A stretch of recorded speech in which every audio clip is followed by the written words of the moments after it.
Fridge.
প্রতিশোধ নেওয়ার জন্য বাংলাদেশ আওয়ামী লীগকে নিষিদ্ধ করেছে, বাংলাদেশ ছাত্রলীগকে নিষিদ্ধ করেছে।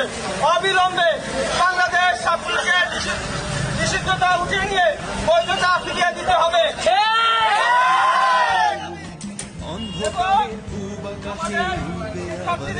ছাত্রলীগের ভাই বোনদের যাদের শিক্ষার্থী বাতিল করে দেওয়া হয়েছে, এদের ছাত্র